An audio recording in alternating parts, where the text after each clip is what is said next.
In this guide, I'm going to show you guys how to fix Facebook dating not showing on your account. Let's get started.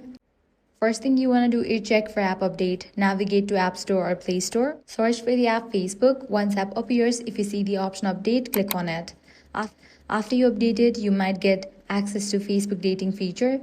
If still it is missing, you can check the eligibility requirements for it. To do that, launch Facebook. Then click on three bars given at the top left. Head over to the option Help and Support.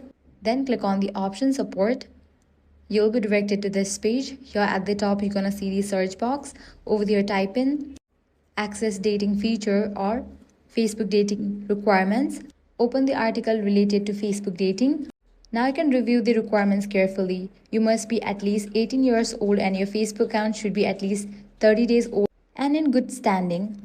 And you must live in a country where Facebook dating is currently available. Also keep in mind that if you previously deleted your dating profile, Facebook requires a waiting period of 7 days before you can create a new one.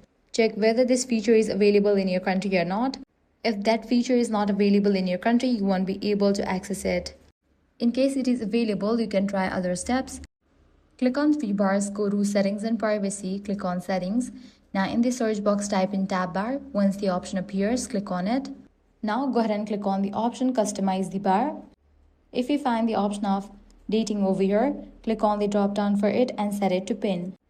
Next thing you want to do is you can report to the Facebook support team. Click on three bars, go to Help and Support, click on the option Report a Problem, click on Continue to Report, click on Don't Include. Now from here, select the feature Dating.